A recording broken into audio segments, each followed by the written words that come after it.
बदनाम ना करो। ए सियासतदानों, ऐसा काम ना करो। आस्था और मूर्खता का फर्क समझते रहिए। हम ये आप कहना तेजस्वी यादव का समर्थन कर रहे हैं कि राम मंदिर की जगह अस्पताल होना चाहिए था। तेजस्वी यादव ने ये नहीं कहा। मैं तो कहता हूँ राम विरोधियों की हिम्मत कैसे पड़ गई ये शब्द बोलने की। मेरे भगवान को आप गाली देंगे, आपको इतनी स्वतंत्रता प्राप्त हो गई है। शांति रखो। क्यों सुने, बताओ ना। शांति रखो, सच्चाई सामने आएगी। हम बताएंगे राम पैदा क्या हुआ, आप बताओ। अब अजीत मोदी जी के जमाने में हो रहा है। मुगलिया मानसिकता वालों को मोड़ के रखा हुआ है, बादशाह वालों को तोड़ के रखा हुआ है, भारत विरोधियों को हद में रखा हुआ है।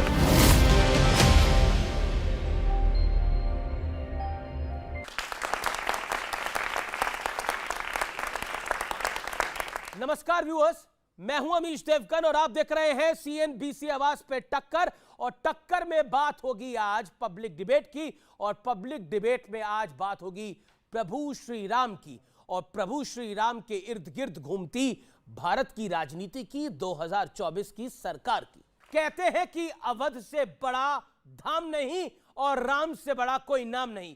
करीब 2 हफ्ते बाद उसी अवधपुरी में प्रभु श्री राम पधार रहे हैं, लेकिन उत्साह का माहौल केवल अवध तक नहीं है व्यूअर्स, ये पूरे देश और दुनिया में छाया है। लेकिन उत्सव के इस माहौल में रंग में भंग डालने वाले भी मैदान में उतर गए हैं, जो बीजेपी और मोदी का विरोध करते करते अब राम द्रोह पर उतर आए हैं। जो पूछते थे कि श्री राम किस कमरे में पैदा हुए, वो प्रभु राम के भोजन तक पहुंच गए हैं। और त्रेता युग के राम पर इंडी गठबंधन के नेता यानी कुछ कलयुगी नेताओं ने अपना निर्णय भी सुना दिया है। वो कह रहे हैं कि प्रभु राम मांसाहारी थे। ऐसा बयान शरद पवार की पार्टी के बड़े नेता जितेंद्र आवाड़ ने दिया है, जो इंडिया अलायंस के भी सूत्रधार हैं। हालांकि बवाल मचा तो उन्हें माफी मांगनी पड़ी। अखिलेश यादव की पार्टी के सांसद शफीकुर रहमान बर्क कह रहे हैं कि मस्जिद की जगह मंदिर बनना अल्लाह के कानून के बेहद खिलाफ है। बिहार के डिप्टी सीएम लालू यादव के सुपुत्र तेजस्वी यादव पूछ रहे हैं कि बीमार पड़ोगे तो मंदिर जाओगे या अस्पताल। और कांग्रेस के दिग्विजय सिंह के तो क्या कहने, रामलला की नई और पुरानी मूर्ति में वो उलझ के रह गए हैं। ये वो तमाम नेता है जो खुद को गांधीवादी तो बताते हैं, वो गांधी जिन्होंने जीवन भर रघुपति राघव राजा राम गाया और राम कहकर उनके प्राण भी निकले। तो बड़ा सवाल है कि आज उन्हीं प्रभु श्री राम के नाम पर विपक्ष के नेता इतने बेचैन क्यों हो गए हैं। इसी मुद्दे पर जनता जनार्दन के बीच होगी देश की सबसे बड़ी पॉलिटिकल बहस। राम का नाम बदनाम ना करो, ए सियासतदानों, ऐसा काम ना करो।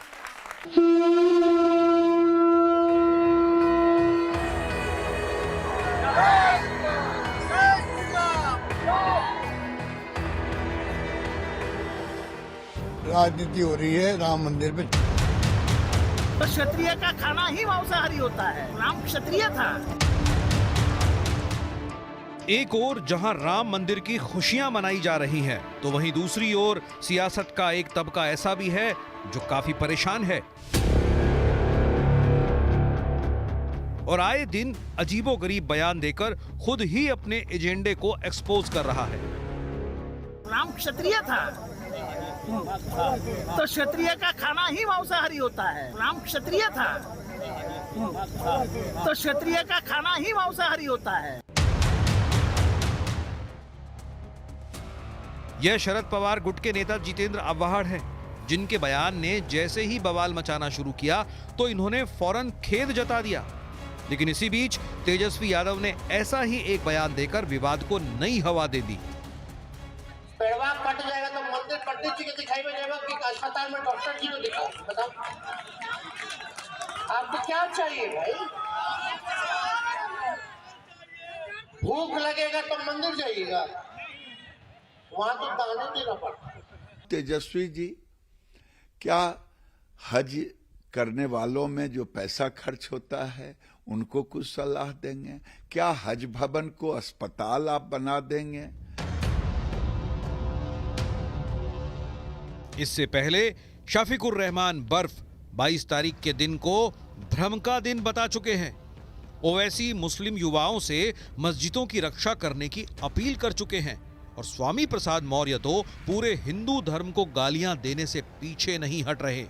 नौजवानों, मस्जिदों को आबाद रखो। हमारी मस्जिद हमने खोदी और वहां पर क्या किया जा रहा है आप देख रहे हैं। नौजवानों, क्या तुम्हारे दिलों में, हमारे दिलों में तकलीफ नहीं होती? अभी इतना कब्जा करके बैठ गए उसके ऊपर, पूरी राजनीति बालाकोट की तरह भी राजनीति हो रही है राम मंदिर पे चुनाव जीतने के लिए। जिस रामलला की लड़ाई पर, मूर्ति पर सारा झगड़ा हुआ, वो मूर्ति कहाँ है? वो मूर्ति स्थापित क्यों नहीं हुई? अब केंद्रीय मंत्री गिरिराज सिंह आशंका जता रहे हैं कि 22 तारीख से पहले विपक्ष रामकाज के खिलाफ कोई बड़ा विघ्न पैदा कर सकता है। अब जब राम, प्रभु श्री राम का प्राण प्रतिष्ठा मंदिरों में होने वाला है, अब ये कोई न कोई दंगा कराना चाहते हैं, भेदभाव कराना चाहते हैं, जिससे राम मंदिर के प्राण प्रतिष्ठा में खलल पैदा हो जाए। सवाल यह है कि राम के अपमान से विपक्ष को क्या किसी फायदे की उम्मीद है? क्या इस फायदे के लिए करोड़ों हिंदुओं की आस्था से खिलवाड़ हो रहा है?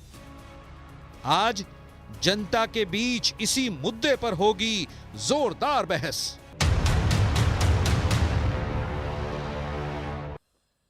तो आज की बहस के 3 बड़े मुद्दे क्या हैं, आइए आपको उनसे परिचय करा देते हैं। राम विरोधी बयान सोचा समझा प्लान है इंडिया अलायंस का। उस अलायंस को लगता है कि अगर राम विरोधी बयान देंगे तो क्या वोट बढ़ जाएंगे। दूसरा बड़ा मुद्दा है राम मंदिर से विपक्ष को सियासी नुकसान का डर है। और तीसरा बड़ा मुद्दा है मंदिर से बीजेपी के मिशन 400+ यानी 400+ को क्या बूस्टर मिल जाएगा। आज इन्हीं 3 मुद्दों पर होगी देश की सबसे बड़ी चर्चा। अभिनंदन है एक बार फिर आपका आज के एडिशन में। और मेरे साथ बात करने के लिए कौन कौन है? महंत नवल किशोर दास जी, जोरदार तालियों से अभिनंदन करिए महंत जी का। राजकुमार भाटी है, प्रवक्ता समाजवादी पार्टी के, जोरदार तालियों से उनका अभिनंदन है। डॉक्टर सुधांशु त्रिवेदी है, member of parliament Bharatiya Janata party के, लोकप्रिय प्रवक्ता। साजिद रशीदी है, मुस्लिम धर्मगुरु है, अपनी बात को रखते हैं। आप तमाम लोगों का अभिनंदन है। और जनता जनार्दन, देश के युवाओं, आपका अभिनंदन है। सबसे पहले आज की चर्चा की शुरुआत मैं जनता आप ही से करना चाहता हूं। आपसे एक सवाल मैं पूछना चाहता हूं। पहले पूछा जाता था राम किस कमरे में जड़े, यानी किस कमरे में पैदा हुए। अब कहा जा रहा है राम तो मांस खाते थे। आपके विचार क्या है इसके ऊपर, बताइए। एक एक करके अपने विचार रखिए, 10-10 सेकंड के अंदर खड़े होकर बोलिए। एक वक्त था जब अक्षरधाम में एक पंडित से पुजारी जी से पूछा गया था कि आप मंदिर क्यों बनवा रहे, हॉस्पिटल क्यों नहीं बनवा रहे। तब पुजारी जी ने एक अच्छा जवाब दिया था और कहा था कि इस मंदिर में वो लोग आएंगे जिन्हें प्रेरणा मिलेगी और शांति मिलेगी कि वो ऐसे हजारों अस्पताल खड़े कर पाएंगे। जी, आप कुछ कहना चाहती हैं? सर, तेजस्वी यादव जी का बयान था कि कोई बीमार होगा तो हम अस्पताल क्यों नहीं जाएंगे। अरे जब कोई पेशेंट अस्पताल जाता है उसके बाद भी उसके घर वाले मंदिर ही जाके प्रार्थना करते हैं कि भगवान मुझे सही कर दीजिए, मेरे बेटे को सही कर दीजिए। जी जी जी जी। और कोई अपनी बात रखना चाहता है इस तरफ से? जी जी जी। सर, रामायण में गोस्वामी तुलसीदास जी ने एक चौपाई लिखी थी, जाके प्रिय न राम भई देहि तजौ ताहि कोटि बैरी सम जद्दप परम से नहीं। जिसको राम से प्यार नहीं उसको इस तरीके से परित्याग कर दो जैसे प्रहलाद ने अपने पिता का परित्याग कर दिया था, जैसे आपने देखा कि भरत ने अपनी माता का परित्याग कर दिया था, विभीषण ने अपने भाई का परित्याग कर दिया था। तो आज देश की जनता अगर इंडिया अलायंस का परित्याग कर रही है तो इन लोगों को मिर्ची क्यों लग रही है। और सर दूसरी बात मैं एक चीज कहना चाहता हूँ, जो लोग राम के अस्तित्व पर सवाल उठा रहे हैं, एक कागज को टुकड़े को छोड़ दिया जाए तो तुम्हारे पास क्या सबूत है, तुम कहां पैदा हुए, कैसे साबित करोगे।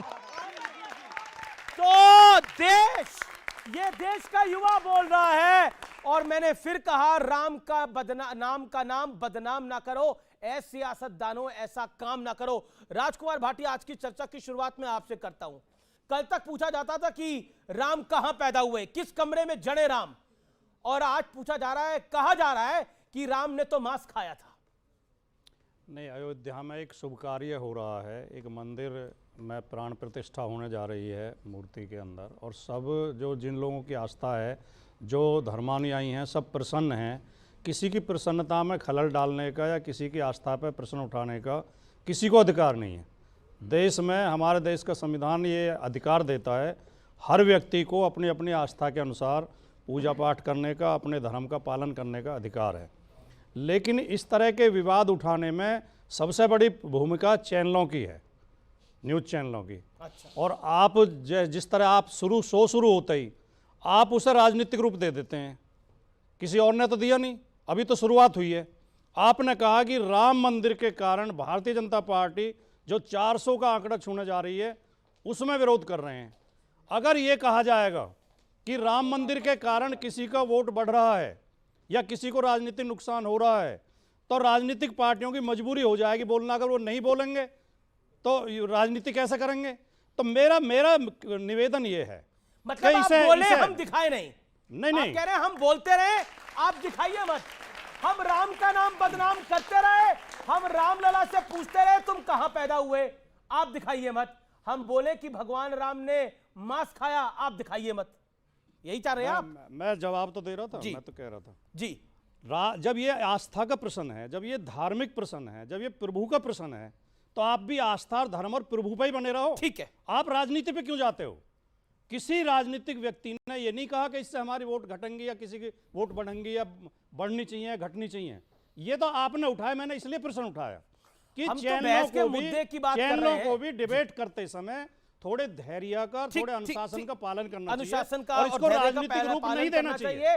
लेकिन नेता बोले गम का दिन है, कोई बोले हिंदू धर्म धोखा है, वो सब अनुशासन और धैर्य का पालन कर रहे हैं। सुधांशु त्रिवेदी, आप बीजेपी के मिशन को बूस्टर डोज देने के लिए राम का नाम यूज कर रहे हैं, पॉलिटिकली यूज कर रहे हैं। देखिए, मैं भाटी जी की एक बात पे कहना चाहूंगा, क्या विचित्र तर्क है भाई। वो अकेले में बोले हो और मीडिया उठा रहा हो तो कहिए, बोलेंगे मीडिया कैमरे के सामने और फिर कहेंगे मीडिया। जितेंद्र अवार्ड ने मीडिया के कैमरे के सामने बोला, ये बताइए। शफीकुर रहमान बर्क ने मीडिया कैमरे के सामने बोला, वोट कहा उन्होंने? ये नहीं, जो कुछ अनाप शनाप बयान दे रहे हैं कि ये स्वामी प्रसाद मौर्य मीडिया कैमरे के सामने बोल रहे हैं, फिर मीडिया उठा रहा है। मतलब ये तो हद हो गई भाई। मीडिया इसे राजनीतिक रूप दे रहा है जो कि गलत है। मतलब वो राजनीतिक नहीं, वो तो धार्मिक दृष्टि से नहीं, मीडिया को इसे राजनीतिक रूप नहीं कि मतलब इसका मतलब आप चाह रहे हैं कि इसे राजनीतिक रूप दिया जाए। अगर आप समर्थन कर रहे हैं तो आप चाहते हैं, आपकी इच्छा है कि इसे राजनीतिक रूप दिया जाए। इससे राम का कद कम होता है, राम की मर्यादा कम होती है। एक समाजवादी पार्टी का महासचिव कैमरे के सामने बोलेगा और फिर कहेगा कि वो राजनीतिक रूप कोई और दे रहा है।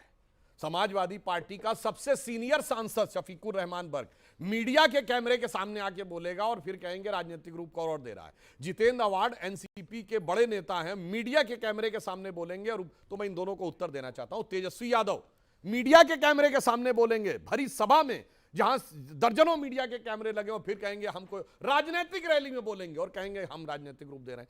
अब मैं जवाब देना चाहता हूं। ये जितेंद्र अवार्ड ने जो बोला है, उनको मैं कहना चाहता हूं, एनसीपी पार्टी के है ना। छत्रपति शिवाजी महाराज के जानता राजा नाटक का सर्वाधिक मंचन शरद पवार साहब ने कराया, जो बाबा साहब पुरंदरे का लिखा था। और उसमें इस बात का मंचन है शिवा बावनी, जो कि शिवाजी के दरबार के समय में लिखी गई। उसमें कहा गया है कि मोड़ राखे मुगल मरोड़ पातशाह राखे, मोड़ राखे मुगल मरोड़ पातशाह राखे, राम नाम रख निज रसना सुधड़ में। यानी अपने मुंह में, सुंदर जिह्वा में भगवान राम का नाम रखकर छत्रपति शिवाजी ने मुगलों को मोड़ के रख दिया। और पातशाह औरंगजेब को कहते थे पातशाह गाजी जिंदा पीर, उसको मरोड़ के रख दिया। और बैरिन की हद रखी तेग बल शिवराज, यानी विरोधियों को तलवार के दम पर अपने हद में रख दिया। और देव राखे देवल स्वधर्म राखो घर में, यानी देवता देव स्थान में सुशोभित हुए, अपना अपना धर्म अपने घर में। आज यही तो मोदी जी के जमाने में हो रहा है। मुगलिया मानसिकता वालों को मोड़ के रखा हुआ है, पातशाह वालों को तोड़ के रखा हुआ है, भारत विरोधियों को हद में रखा हुआ है। और हद तो इतनी हो गई कि ग्लोबल टाइम्स ने भी मोदी जी की तारीफ कर दी। भैया जो चाइना का मुखपत्र है सरकार का, वो भी मान गया कि भैया मोदी के जमाने में अच्छा काम हो रहा है।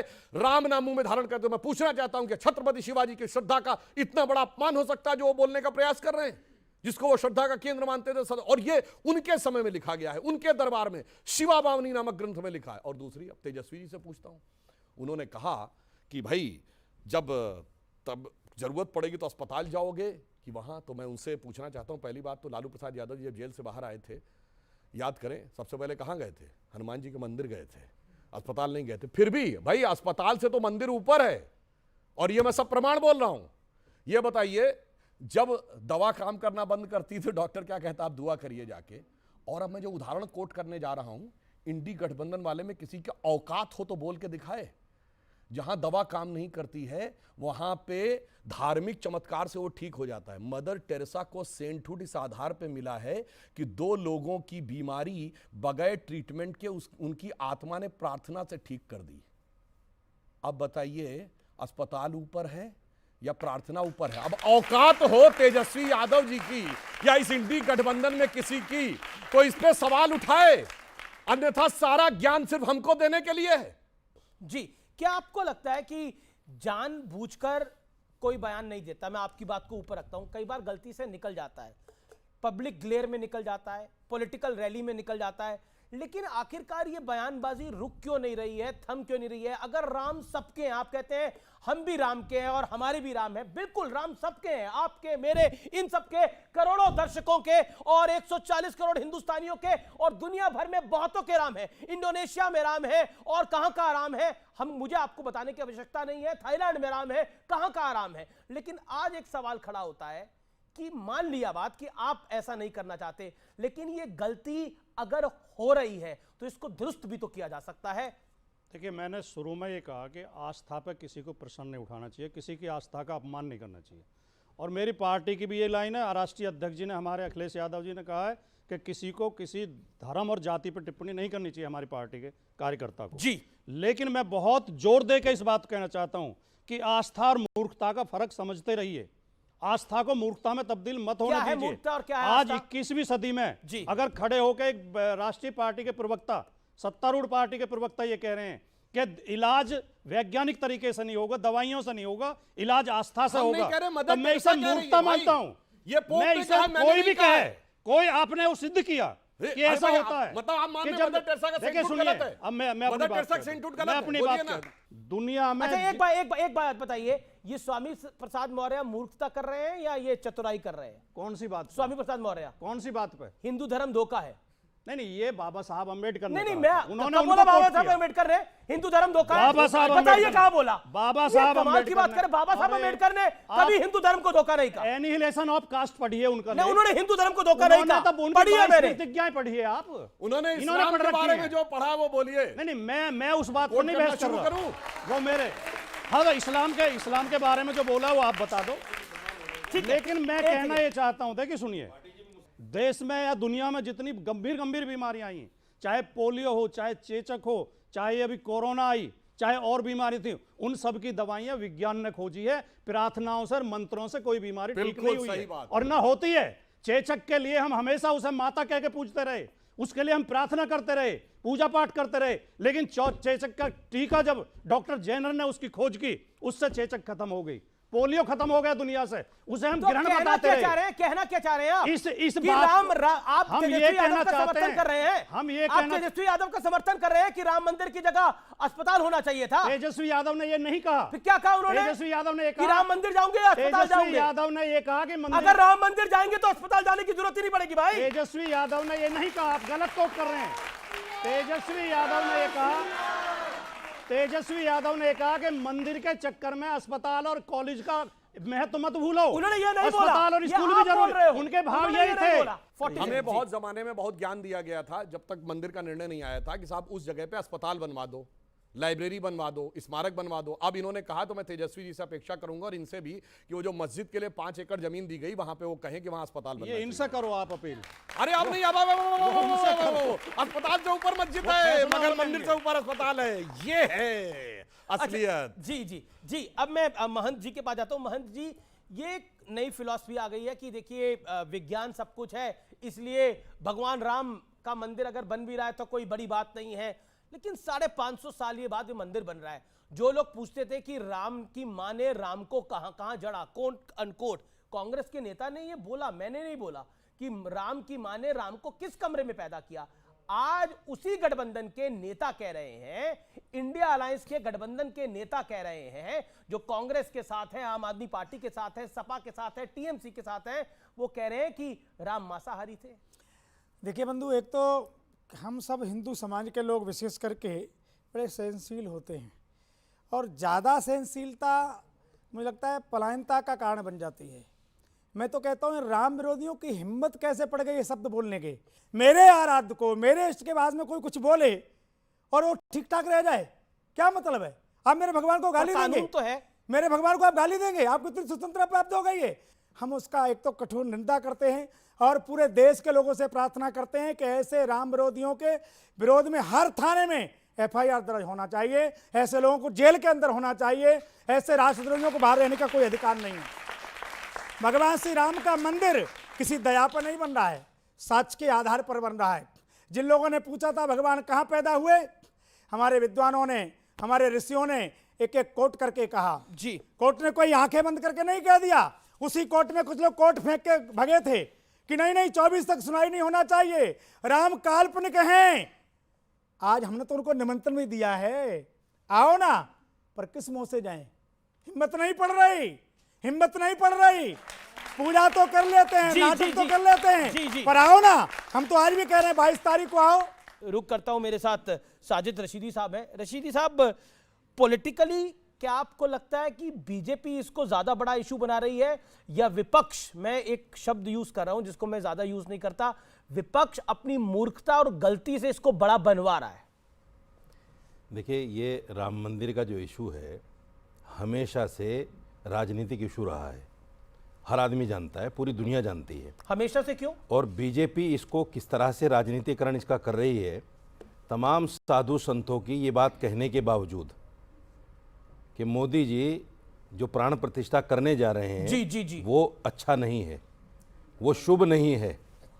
साधु संत कह रहे हैं, शंकराचार्य तक कह रहे हैं इस बात को, और ये भी कह रहे हैं कि राम मंदिर जो हो रहा है वो अभी आधा अधूरा है, उसकी प्राण प्रतिष्ठा अभी नहीं हो सकती, थोड़ा ठहरना चाहिए उसके लिए, लेकिन फिर भी हो रही है, तो ये राजनीति है। दूसरी बात, आपने बोला कि बीजेपी हमेशा से ही राजनीति इस पर करती आई है, और राम ने नहीं, आपने एक वर्ड यूज करा, राम मंदिर हमेशा से ही राजनीति का मुद्दा रहा है।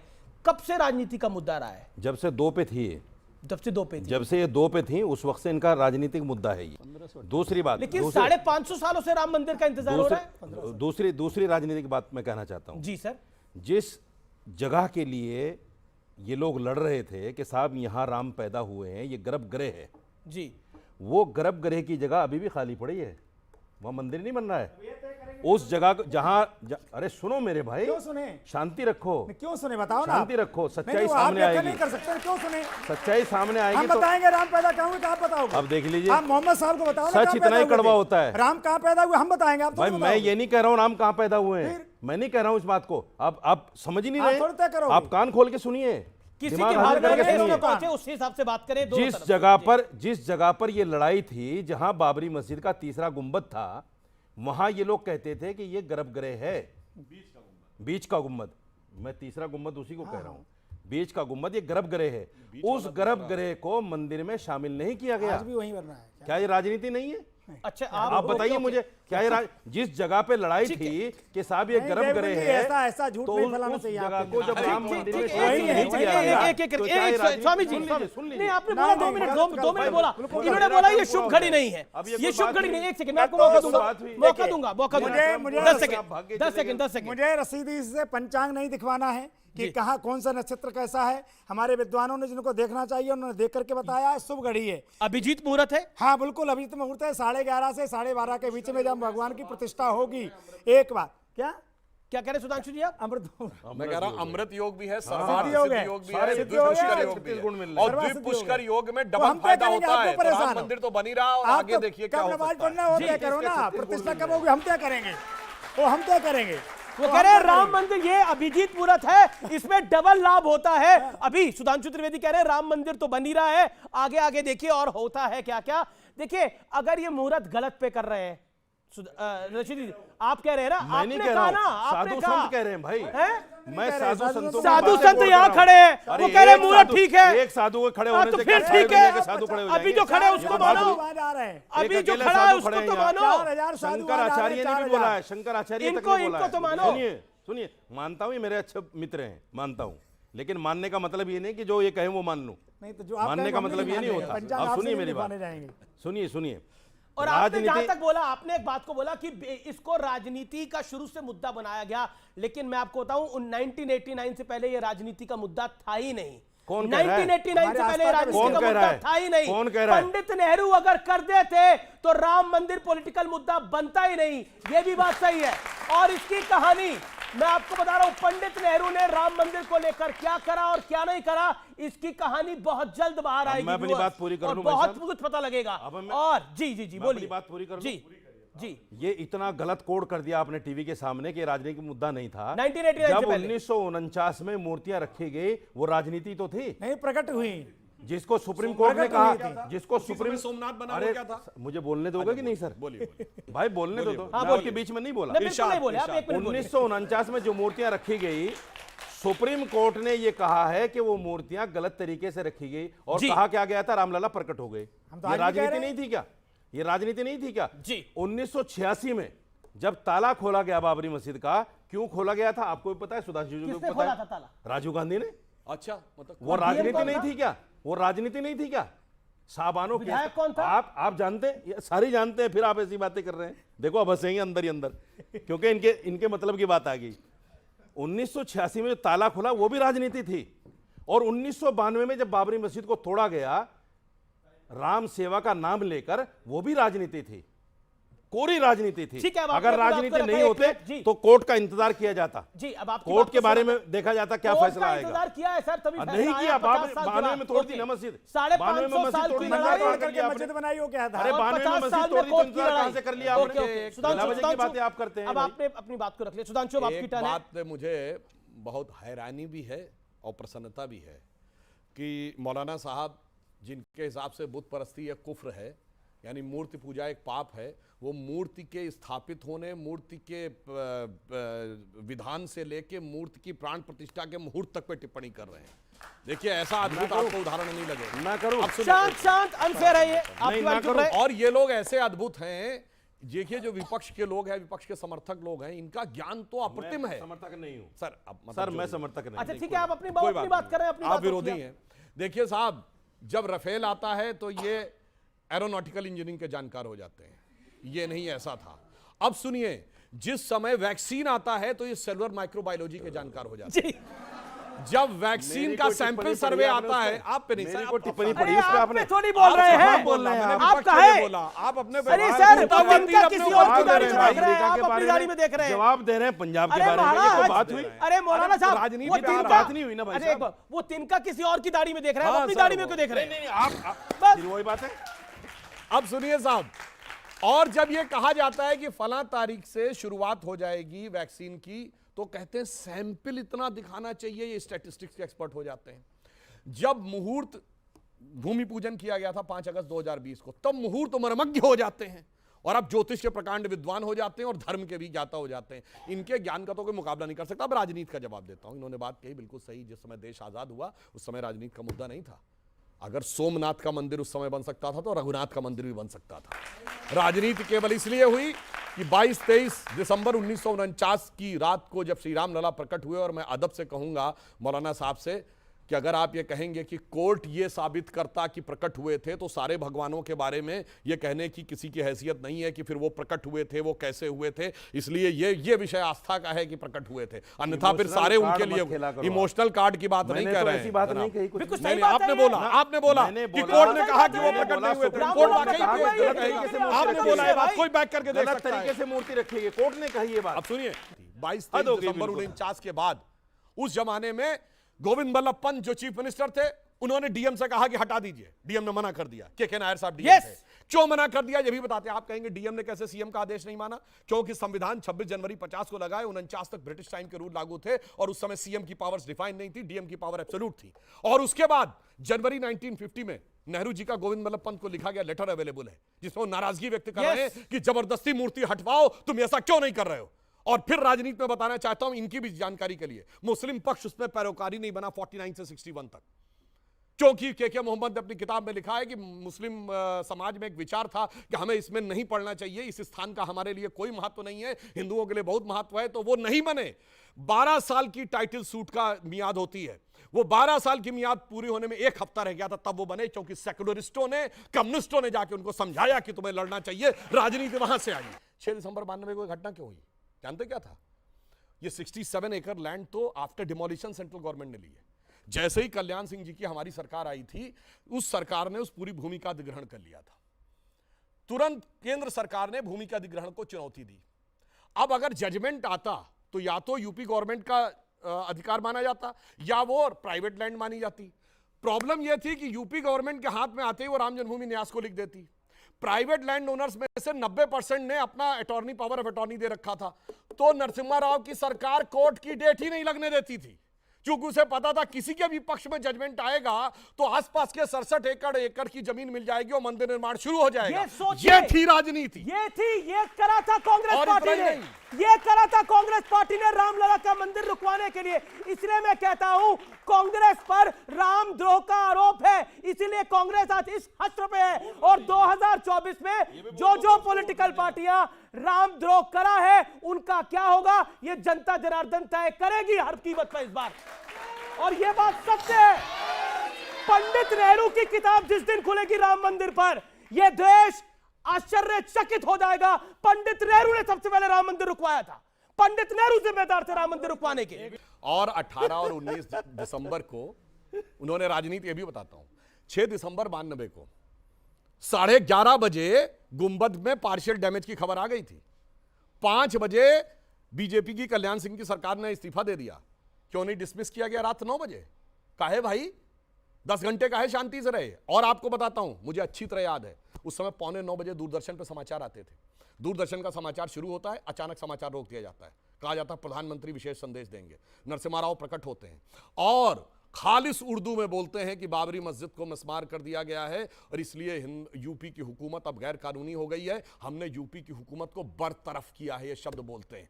और ये मानिए यूपी गवर्नमेंट मान सकते थे, ये राजस्थान, मध्य प्रदेश और हिमाचल क्यों बर्खास्त की गई? ये थी राजनीति भाई। कितनी सरकारें बर्खास्त हुई थी आपकी गुंबद? 4 सरकारें आपने बर्खास्त कर दी, ये थी राजनीति। और उसके बाद कहा कि हम मस्जिद बनवाएंगे, जबकि हमने कभी नहीं कहा हम मंदिर बनवाएंगे, हमने कहा मंदिर का मार्ग प्रशस्त करेंगे। इन्होंने कहा हम मस्जिद बनवाएंगे, ये थी राजनीति। लेकिन मैं शोएब, मैं आपके पास आ रहा हूं, शोएब भाई आपके पास आ रहा हूं। और एक प्रश्न बहुत इंपॉर्टेंट है, बार बार कहा जाता है कि बीजेपी को क्रेडिट क्यों मिल रहा है। अब कहा जा रहा है कि अगर बीजेपी को इसके बाद 400 सीटें मिलती हैं, बीजेपी उस मिशन में लगी हुई है। जब बीजेपी ने अपनी 4 सरकारें गवाई तो 4 सरकारें तो बीजेपी ने गवाई थी, अब क्रेडिट भी तो बीजेपी को ही मिलेगा। नहीं, आप सही कह रहे कि जो बोलिए, आप अपनी बात रखिए। अभी सुधांशु जी ने कहा ना कि 11 साल तक कोई उसमें पक्ष नहीं था, मुस्लिम पक्ष, बाद में कम्युनिस्टों ने और लोगों ने समझा के उनको पक्ष बनाया। मैं तो कहता हूँ सुधांशु जी, जिन लोगों ने उनको समझाया था उनको आप 4 बार जाके चरण नमस्कार कीजिए, उनको चरण छूइए कि उनकी वजह से, उनके समझाने की वजह से आप लोग 2 से जो है 300 के पार हो गए हैं। ये बहुत बड़ा उनका एहसान है। आप ये सोचिए, लड़ाई आपके घर की है, हमारे समाज की तरफ से नहीं है भाई। नेपाल का जो प्रधानमंत्री ओली, वो कहते हैं कि हमारे यहाँ जो है भगवान राम का जो है वो पैदाइश हुई है, उनके यहाँ बर्थ प्लेस है। हरियाणा में जो है वो हिस्टोरियंस क्लेम करते हैं कि हरियाणा में जो है यहाँ से बर्थ प्लेस है। कोई अफगानिस्तान के लिए क्लेम करता है, और वो सारे हिस्टोरियंस जो है वो हिंदू हैं, जो DN झा हैं, RS शर्मा हैं, सब जानते हैं सुधांशु, ये सब हिंदू हैं, ब्राह्मण हैं और कोई ठाकुर हैं, वो करते हैं। हमारी तरफ से किसी ने नहीं किया। दूसरी बात, तो आप कहना क्या जो चाह रहे हैं? जो कोर्ट में अस्तित्व का भी जो सवाल उठा था, जिन्होंने उठाया था, जिस वकील साहब ने, वो भी आपके हिंदू धर्म से थे।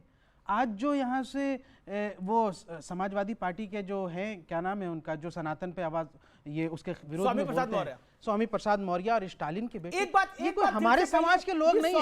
स्वामी प्रसाद मौर्य, आपने अभी धन्यवाद करा, आपने बोला कि उन लोगों का धन्यवाद करना चाहिए जिन्होंने इसकी पैरोकारी करी, उनके पैर छूने चाहिए, आपने ये बात बोली। ये स्वामी प्रसाद मौर्य किसके बिहाफ पे काम कर रहे हैं? अच्छा, उसके बाद स्टालिन किसके बिहाफ पे काम कर रहे हैं? और ये जितेंद्र अवार्ड किसके बिहाफ पे काम कर रहे हैं? तो ये सब इंडिया अलायंस के पार्टनर। हाँ, मैं बताता हूँ। देखिए, स्वामी प्रसाद मौर्य जी की बेटी जो है भारतीय जनता पार्टी के सांसद, हाँ, मतलब बेटी बात नहीं मानती हूँ, बेटी सांसद है।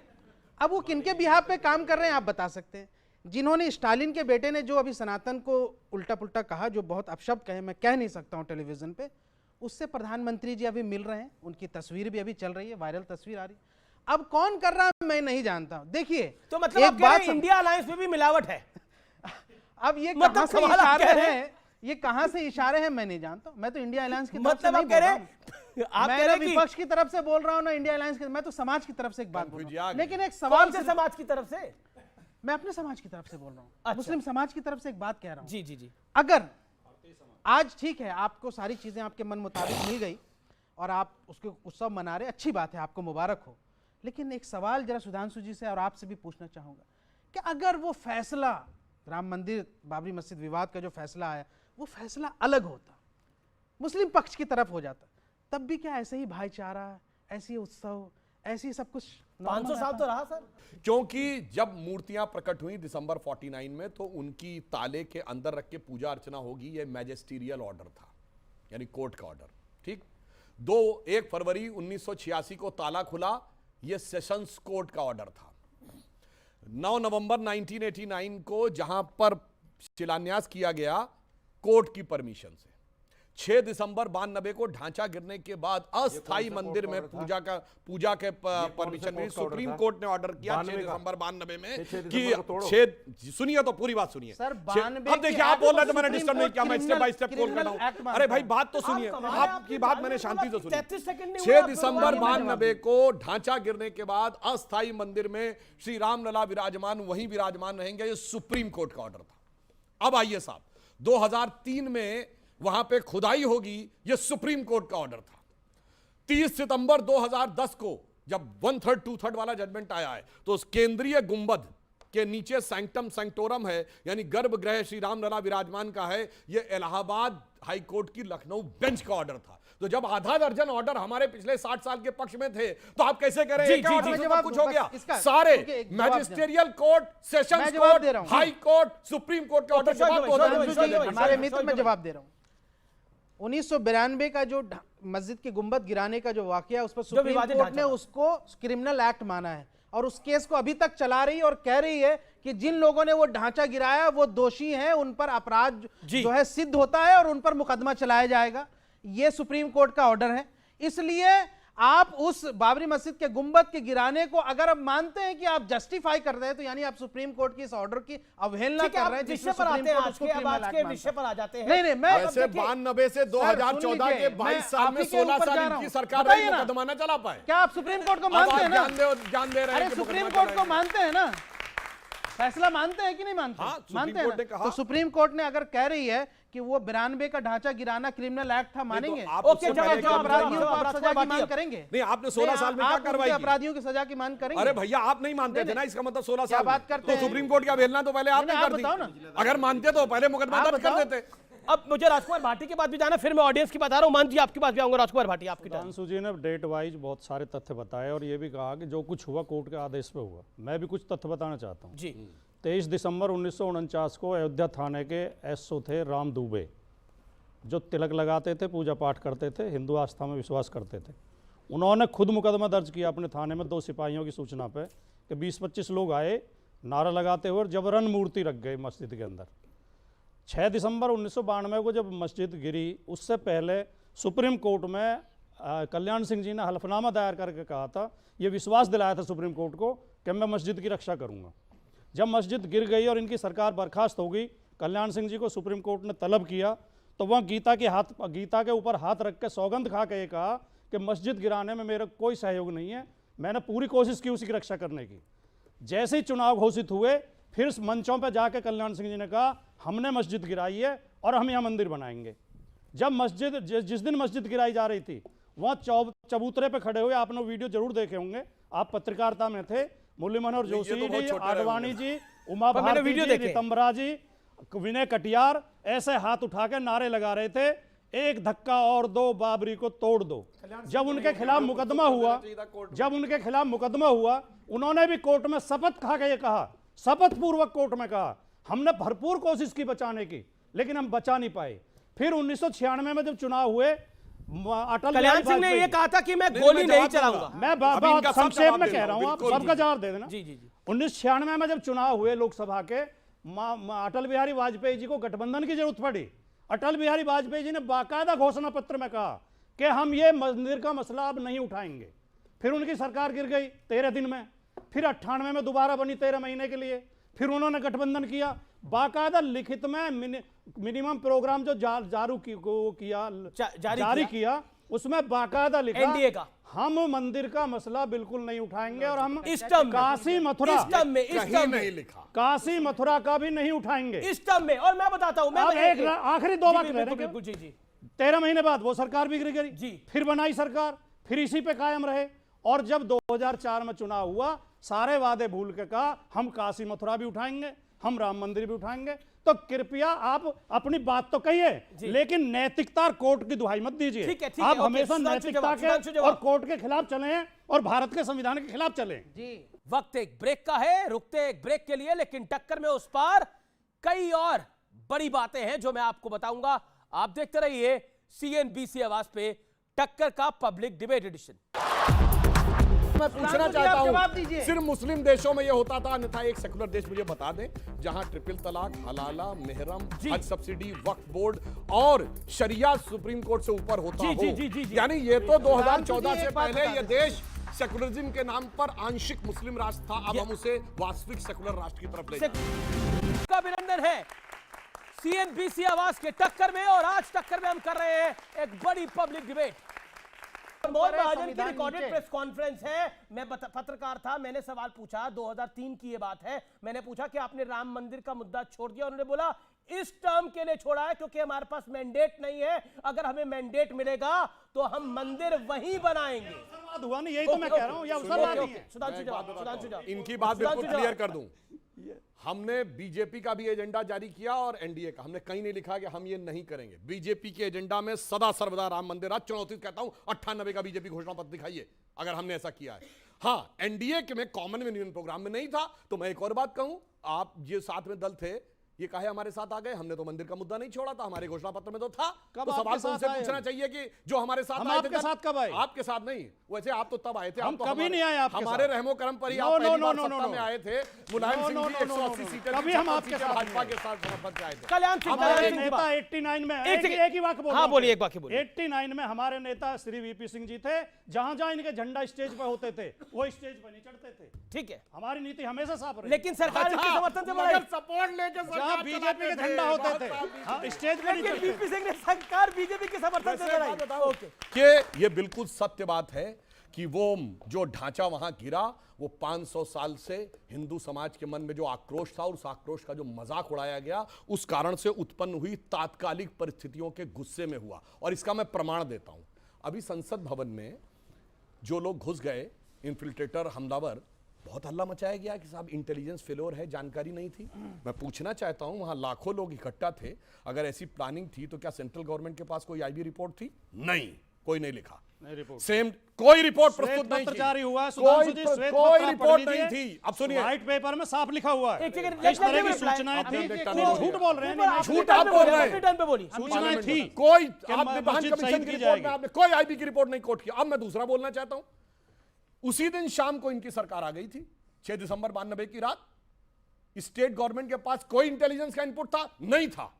यह इस बात को प्रमाणित करता है कि किसी प्लानिंग के साथ नहीं हुई। इसीलिए लेब्रान कमीशन की रिपोर्ट जो उन्होंने 1992 में बनाया, वो 2010 में प्रस्तुत किया, धेला भर उसमें साबित नहीं कर पाए। इसीलिए जो वो कह रहे हैं 1992 से 2014 तक 22 साल में से 6 साल अटल जी को छोड़ दे, 16 साल इनकी सरकार रही, इतना सा प्रूव नहीं कर पाए क्योंकि इनको पता था हकीकत में कोई प्लानिंग नहीं थी, वो गुस्से और आक्रोश की वजह से। क्या कल्याण सिंह ने ढांचा गिरवाया था, जो बात राजकुमार भाटी ने पूछी? अब मैं बताता हूं, कल्याण सिंह जी का मुझे देखिए, उस दौर का तो मुझे बहुत अच्छी तरह याद है। हम लोग यूनिवर्सिटी में आ गए थे, बिल्कुल क्लियर विविड मेमोरी है मेरे दिमाग में।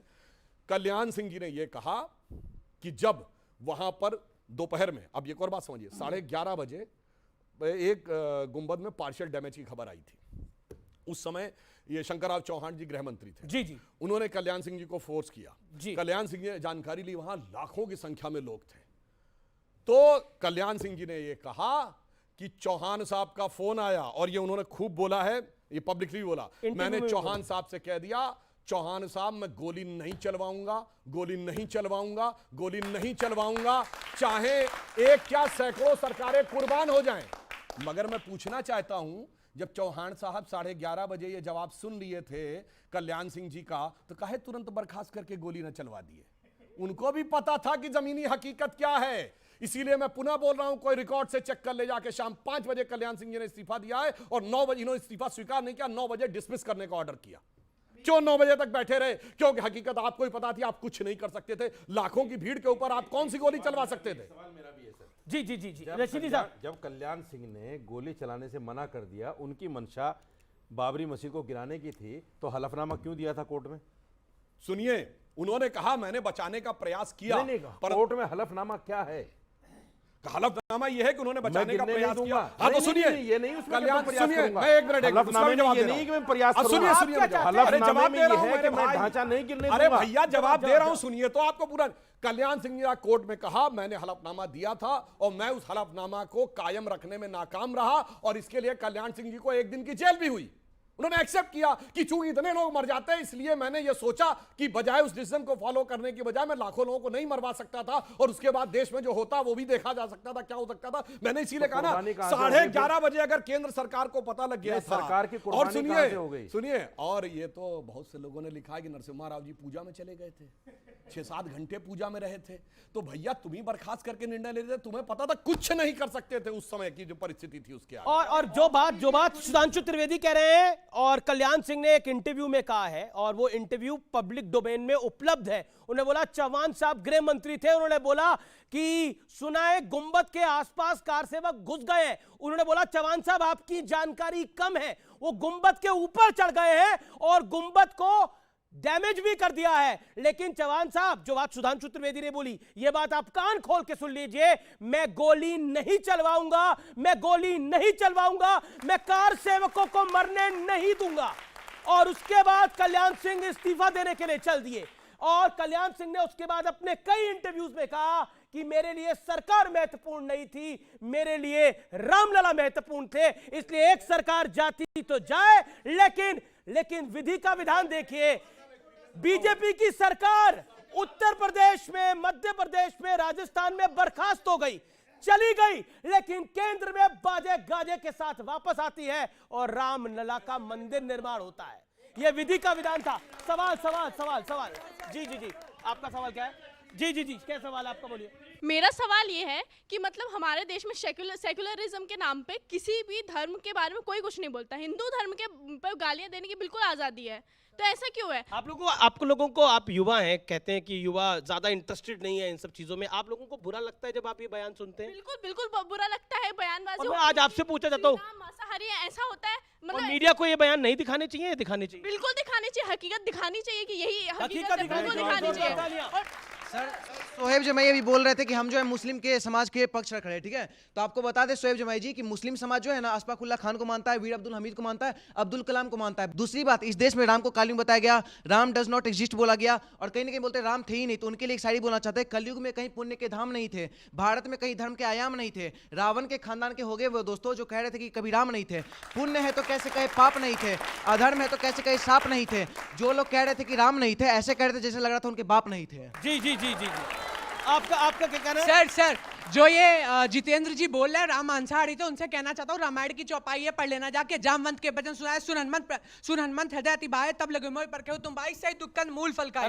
उन्होंने कंद मूल खा के 14 वर्ष आपने कहा कि सुधांशु जी के लिए संविधान से ऊपर आस्था है। इसी चैनल के अंदर सुनिए, वो विद्वान व्यक्ति है, एक सेकंड, इसी चैनल के अंदर आपने बोला था संविधान कुरान पे, आप चुप हो गए। अभी अगर आप पे हिम्मत है तो बोल दीजिए संविधान या कुरान।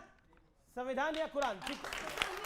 अभी एक सेकंड भाई, उनका सवाल है, उस बच्चे का सवाल है, जवाब 10 इसका जवाब एक सेकंड सुधांशु पहले शोएब जमाई जवाब देंगे। डॉक्टर जमाई, आप एक अच्छे पति हैं या एक अच्छे बेटे हैं अपने माँ के?